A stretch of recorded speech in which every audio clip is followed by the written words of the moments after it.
Hi guys, welcome back to my channel. तो सभी को जय श्री कृष्णा, राधे राधे और जन्माष्टमी की बहुत बहुत बधाइयाँ। और आज का जो ब्लॉग है, जो रिएक्शन है, वो बहुत ज़्यादा इम्पोर्टेंट होने वाला है। प्लस ये एक मेरी थॉट का, पर्सनली मैं बता रही हूँ, मेरी थॉट का जो है एक समागम बोल सकते हैं, या फिर ये बोल सकते हैं कि जो मेरे थॉट चलते थे, या फिर मैंने बहुत सारी वीडियोज़ में ऐसा बोला हुआ है, वही सारी चीज़ें कहीं ना कहीं सही होती आ रही हैं। बस ये है कि ये एक तरफ से एक राह चल चुका है, और दूसरे को अगर दूसरे को चलना होगा या फिर दूसरे को मिलना होगा तो फिर मिलेगा। तो फिलहाल सभी को जय श्री कृष्णा, राधे राधे, हर हर महादेव, जय माता दी, जय श्री राम। और लख लख बधाइयाँ हो भाई। कान्हा जी आ रहे हैं हमारे घर पे, क्योंकि आज जन्माष्टमी है और साथ में आ रहे हैं सपना के घर पे। तो मैं लिटरली बताऊँ, मैं वीडियो देखी मैं अभी सपना का, और मुझे ना मतलब एक तो गूज़बम्स आ रहे थे। मतलब जिस तरह से वो सॉरी बोल रही थी अपनी फैमिली से, और जिस तरह से उसने अंशु से भी माफ़ी मांगी, तो आप लोग समझ नहीं पा रहे हो। शायद कहते हैं ना कि ये कनेक्शन, ये एक्चुअली ये आशीर्वाद, ये चेंजेस सपना के अंदर नहीं है, ये चेंजेस वो ऊपर वाले का जो होता है ना, कि आप जब किसी से कनेक्शन बांध लेते हो, चाहे वो किसी भी रूप में, उस सुपर पावर से कनेक्शन बांध लेते हो, तो फिर आपके अंदर ऐसे ही चेंजेस आते हैं। और सपना के अंदर ऐसे ही चेंजेस आए हैं। जिस तरह से उसने अंकल आंटी और इवन इवन इवन जिससे उसको इतनी ज़्यादा गुस्सा थी, नफ़रत थी, एक हिसाब से जो सारी चीज़ें हुई थी, वो सारी चीज़ों से नफ़रत थी, समझ लीजिए, है ना। उन सारी चीज़ों को उसने छोड़ दिया आगे, और आज उसने हाथ जोड़ के माफ़ी मांगी है। और जब वो माफ़ी मांग रही थी ना, सच बता रही हूँ, मुझे मतलब लिटरली एकदम से आवाज़ निकली दिल से कि कान्हा जी प्लीज़ इस बच्ची को, इस लड़की को, जो भी आप लोग समझो, खुशियाँ दे देना। बहुत कुछ सहा है उसने अपनी लाइफ में, और एक उम्मीद लेके क्योंकि सास ससुर कॉल नहीं उठा रहे हैं, अंशु भी रिप्लाई नहीं कर रही हैं। आज मैं अंशु ही बोलूँगी, मैं नहीं बोलने वाली छोटी बच्ची, क्योंकि सपना ने माफ़ कर दिया है ना।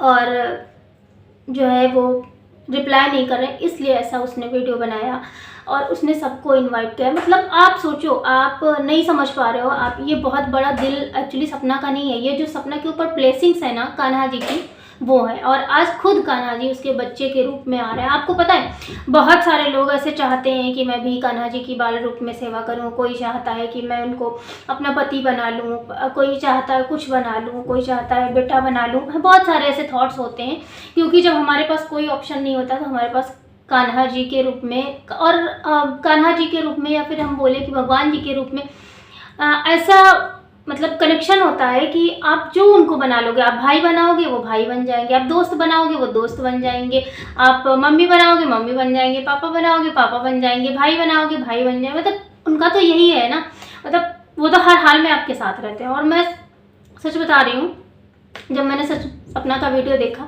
मुझे रोना आ गया, और लगा कि एक इंसान जब उस सुपर पावर से कनेक्ट होता है तो इतने सारे चेंजेस आते हैं, प्लस उसमें पॉजिटिविटी आती है, प्लस एक ये भी आता है कि चलो ठीक है, जो भी चीज़ें हुई होने दो, जाने दो, जो हो गया सो हो गया। और ये चीज़, ये वो सपना बोल रही है जो सोचो इतना परेशान हुई अपनी फैमिली से, इतना हर्ट हुई अपनी फैमिली से, इतना सब कुछ हुआ। ठीक है, उसने बोला कि हाँ हमसे भी गलतियाँ हुई, लेकिन गलतियाँ इंसान से ही होती हैं।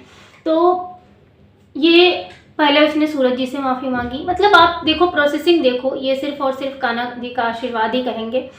और उसके बाद फिर उसने सूरज जी से माफ़ी मांगी, फिर उसके बाद में उसने अंकल आंटी से माफ़ी मांगी, मिलने भी गई। इवन माफ़ करना ही हुआ तभी वो मिलने गई थी, लेकिन इवन आज उसने फिर से सबके सामने हाथ जोड़ के माफ़ी मांग ली है, और इवन उसने अंशु से भी माफ़ी मांग ली है। तो ये जो थॉट हैं, ये जो चेंजेस हैं, ये जो पॉजिटिविटी है, ये किसी का असर नहीं है, ये सिर्फ और सिर्फ ब्लेसिंग्स हैं उस ऊपर वाले की।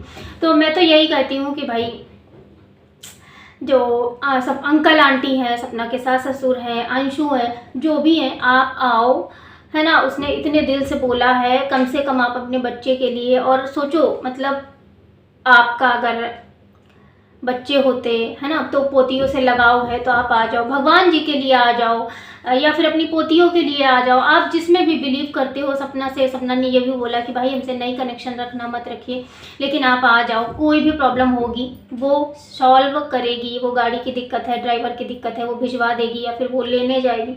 जैसे भी मैनेज हो पाएगा वो मैनेज करेगी। और सबसे बड़ी बात पता है क्या लगी इसमें, कि उसने अंशु से माफ़ी मांगी, जो चीज़ हम शायद सोच भी नहीं सकते थे। क्योंकि कहीं ना कहीं मैं अपना खुद का बताऊं कि मैं खुद नहीं एक्सेप्ट कर पाती थी बहुत सारी, क्योंकि बहुत सारी चीज़ें आपके आसपास होती है ना, तो उस चीज़ को आप फील कर पाते हो। जैसे आपके साथ में कोई पला बड़ा हुआ है और फिर वो आपके साथ में रहता है और फिर वो इस तरह की चीज़ें करता है, तो वो कहीं ना कहीं जो सामने वाला होता है उसको बहुत हर्ट होता है। और जब हर्ट होता है तो वो इतनी जल्दी आसानी से माफ़ नहीं कर पाता। सपना ने बहुत जल्दी माफ़ कर दिया। वो आगे बढ़ना चाहती है, वो लाइफ में वो मतलब एक, मैं क्या बोलूँ, सुपर पावर है ना, बोल सकते हैं कि सुपर पावर है जो कि उसके साथ काम कर रही है। लोग सैल्यूट कर रहे हैं उसके मतलब कमेंट बॉक्स में जाके देखिए।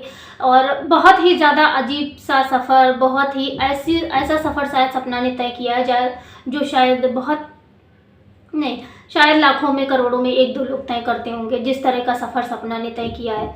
लेकिन उसके बावजूद भी उस लड़की का जो थॉट है, जो प्रोग्रेस है, जो सोचने की क्षमता है, या फिर ये बोले इस ऊपर वाले का जो आशीर्वाद है, भले उसने बहुत कुछ ले लिया, इवन पूरी ज़िंदगी छीन ली, लेकिन उसने ज़िंदगी के बदले इतना कुछ दिया है, इतना कुछ दिया है कि आज वो शायद सोच नहीं पा रही होगी, समझ नहीं पा रही होगी।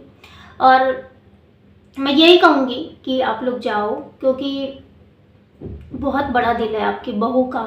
आप अंशु, तुम्हारी भाभी का बहुत बड़ा दिल है जो उसने ऐसा कदम उठाया। क्योंकि जिस तरह का वीडियो तुमने बना के डाला था इतनी सारी चीज़ों के बाद भी, है ना, कि हाँ नफ़रत है तो मत आए और ये सारी चीज़ें, उसके बाद किसी की हिम्मत नहीं पड़ती। लेकिन उस बच्ची में देखो, उस लड़की में देखो, उसमें हिम्मत है। वो सामने से बोल रही है, माफ़ी मांग रही है, मतलब। और कॉल अगर उठा लेते ना तो वो वीडियो बनाने की ज़रूरत भी नहीं पड़ती। तो इस तरह से रिश्ते मत तोड़िए, क्योंकि ये रिश्ते आपके कहते हैं रिश्ते जो है वो हमारे कर्मों के बेस पे बनते हैं। तो आगे के कर्म मत खराब करिए। जो रिश्ता इस जन्म में भगवान ने आपका पिछले जन्म के अनुसार या फिर जो भी है ना, दिया है, तो कम से कम उस रिलेशन को, उस रिलेशनशिप को अच्छे से मेंटेन करिए। सोचिए अगर आपकी बेटी होती और इस तरह की गलती हुई होती, अगर आपकी नज़र में गलती है तो उसको भी माफ़ कर देते ना। क्योंकि जब आपने अंशु को माफ़ किया था तभी भी मैंने वीडियो बनाई थी आपके लिए कि हाँ अंकल जी, अगर आप अपनी बहू को नहीं माफ़ कर पा रहे तो फिर बेटी को कैसे कर दिया, और अब जब बेटी को कर दिया है तो फिर बहू को भी कर दो। और ये सबसे बड़ा प्रूफ होगा अगर अंकल आंटी मिलने आते हैं, पूजा में आते हैं, भंडारे में आते हैं, तो ये सबसे बड़ा जो है वो होगा कि वो एटलीस्ट रिश्ता तो रखना चाहते हैं। या फिर उनको चलो ठीक है, किसी का नहीं, भगवान का तो डर है, लेकिन देखना ये होगा कि क्या उन्हें भगवान का डर है कि नहीं है। क्योंकि जो सपना के अंदर जो चेंजेस आ रहे हैं, जो सपना के अंदर जो चीज़ें दिख रही हैं, जितनी पॉजिटिविटी दिख रही है, जितना वो रिश्तों को संभालने की कोशिश कर रही है, वो मतलब एक कहते हैं कि एक कोशिश करना होता है और फिर हट जाना होता है, और एक होता है कि वो लड़की जब से उसको आई थिंक जब से उसने कम्युनिटी डाली है सूरज जी वाली, उसके बाद से वो शायद ऐसी ही है ना, ऐसी ही है।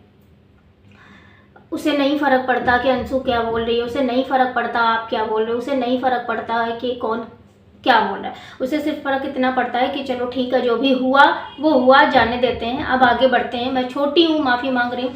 जबकि ज़्यादातर आपने देखा होगा कि छोटे लोग जो है वो ज़िद्दी होते हैं, या फिर बोलते हैं कि हाँ बड़ों को समझदार बनना पड़ता है। लेकिन यहाँ पे उल्टा चीज़ें हो रही हैं, बड़े बच्चे बने हुए हैं, या फिर बड़े ज़्यादा समझदार हो गए हैं, या फिर बड़े किसी के बहकावे में चल रहे हैं, जो भी है प्रॉब्लम, है ना।